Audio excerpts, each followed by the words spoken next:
Hello everyone and welcome back to my channel.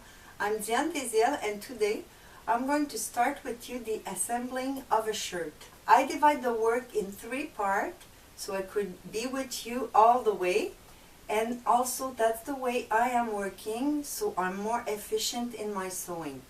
The first part that we're doing today is going to be the preparation, so we'll do all the details: collar, sleeve opening, placket. And then in the next video, I'm going to show you the assembling of the shirt, and the third part will be the finishing that we should do very carefully because it's the most important thing, of course, of your garment.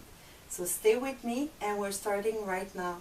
As you could see, all my shirt pieces are cut, and I already started my preparation by putting the fusing on my cuff, on my stand collar, both sides of my stand collar, and on my collar itself, so top and under collar.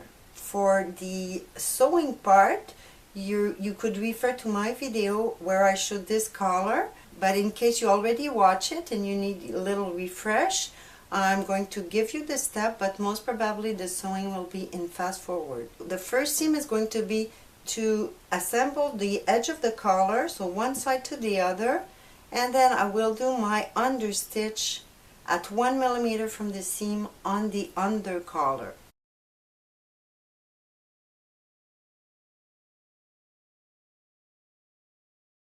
My seam and understitch are done, and I also assemble both sides of the collar, so folding the seam allowance towards the under collar. And in this case, since my angle is a little smaller than a 90 degree, I will cut the corner, and I usually do it by grading the seam. So first I'm going to remove just the little seam allowance, and then since it's smaller than 90 degree, I'm going to cut the corner about 1 millimeter from the seam itself.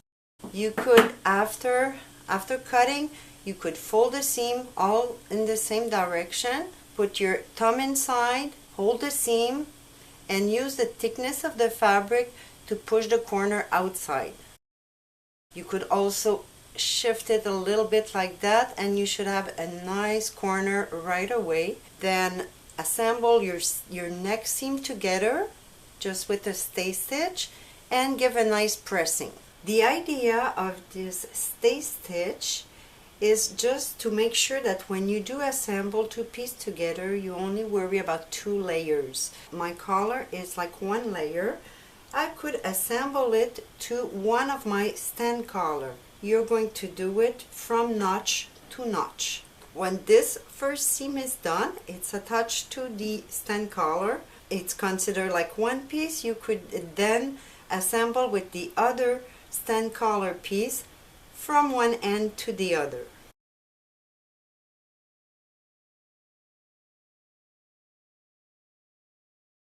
Now the preparation of the collar is almost complete. We just have to remove little triangle at the curve area of the stand collar, and then we'll turn it and give a little press. The next step is going to sew the bias to the sleeve opening. You're assembling the wrong side of the sleeve to the good side of the bias, and the bias will be done in 2 seams. So this is my first seam at about 5 millimeter, and then we'll turn it and do the top stitch.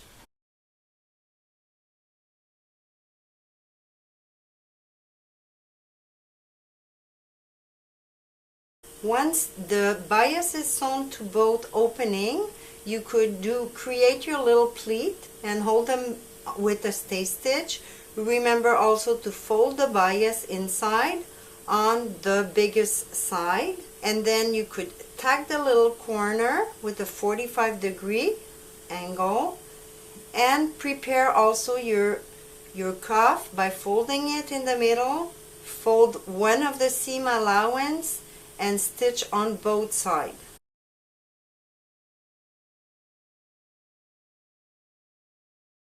Another important thing that I do even if it's a flat sleeve that we're going to be sewing, it's the preparation of the sleeve head.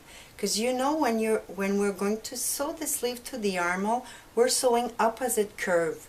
So what I do is I do a stay stitch, half the seam allowance more or less, and I do it on about 10-15 centimeter on each side of the middle notch. And it's not gather, it's not ease, it's only to hold the excess of the outside curve that we have. So I'm holding my finger just behind the foot and I stitch normally. To complete the preparation part, we have two more things to do. First, the placket in the front. So we will start with the pressing. You press aligning the center front notch at the neck and the fold notch at the bottom. When you pull, you get your straight line.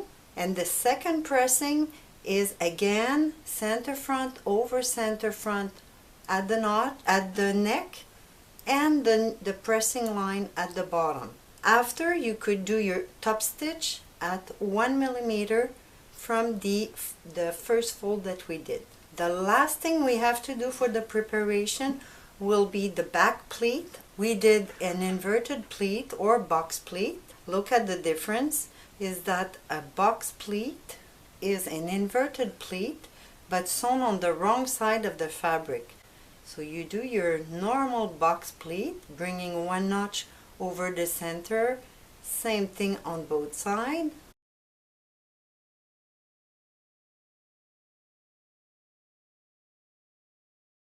The placket is done and I did press it a little. I also did my back pleat, so box pleat, because I did an inverted pleat but on the wrong side of my fabric. So we're finished with the preparation, and let me tell you that this was the longest part because we're doing a shirt. Some garment the preparation is much faster, but for this one it was the longest part. So make sure you watch my next video. I will show you the assembling. See you next time. Thanks for watching.